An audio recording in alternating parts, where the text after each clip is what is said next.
Welcome to the Big Banks and Stroobz show. I'm Big Banks, and this is Stroobz. Let's talk stupid ideas.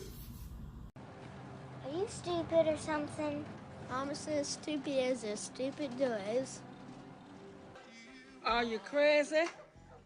Or just plain stupid? Stupid as stupid does, Mrs. Blue.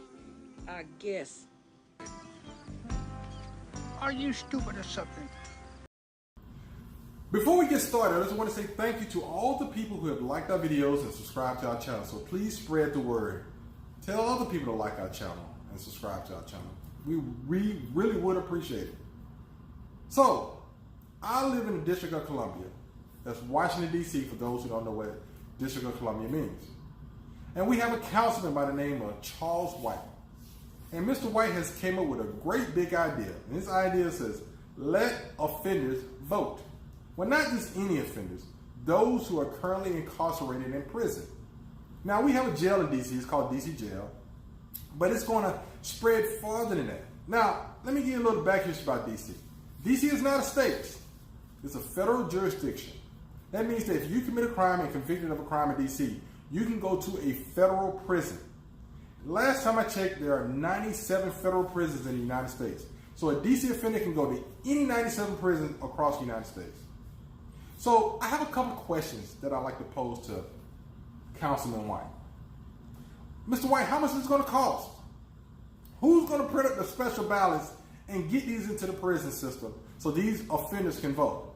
Not just D.C. jail, any offender across the United States. Second question I have is that how are these offenders going to have access to the candidates? Are y'all going to do a tour across the United States and go on all these federal prisons so these offenders can have access to you to ask you questions that's important to them? Just asking, I'm just wondering. Next thing, voting.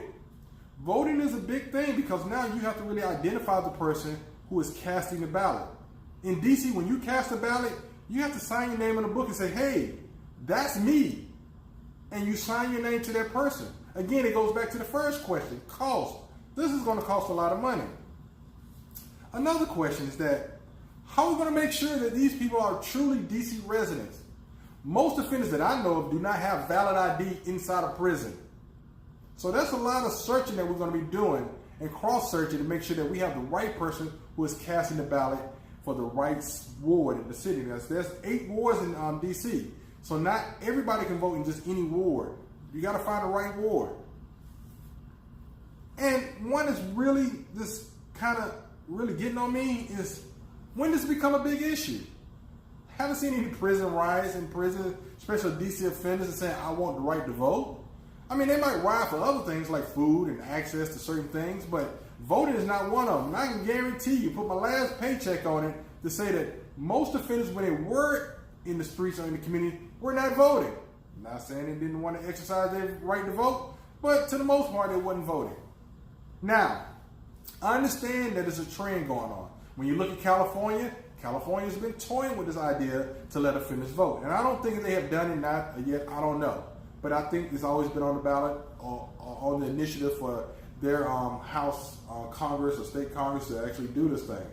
But in Virginia, the last governor, Terry McAuliffe, actually reinstated a lot of voting rights to ex-offenders. But those people was out of prison. Now, Mr. White, I don't know what you was thinking about this.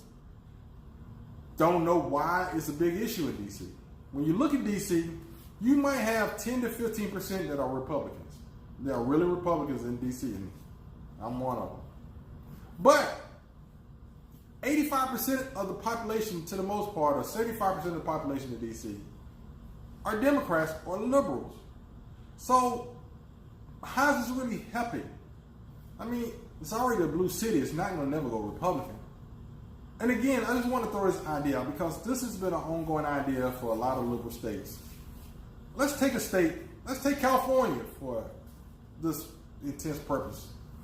And most prisons are placed in rural areas for strategic reasons, just in case somebody tries to escape. They have a long way to get to a major metropolitan area and blend in, so it's easy to capture the person as soon as they escape. But say if the prison is in a rural area where the population may be less than 1,000, and the prison population might be more than 5,000. Now, if you give offenders the right to vote in whatever state, those offenders are now going to run that city. Now, is that really fair?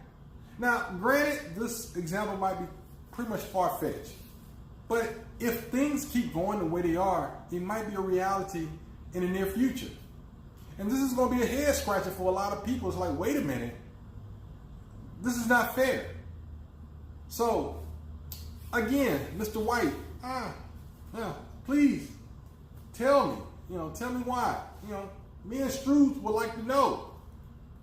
But if you don't speak to me, I can only just say it's a crazy idea and it's stupid. That's just my personal opinion. Please let us know below. Let us know. Let us know what we're saying right now is wrong or is it right? Do you believe that offenders, while they're in prison, should have the right to vote? If not, tell me so. So on behalf of Big Banks and my man Stroobz, we want to say thank you and peace.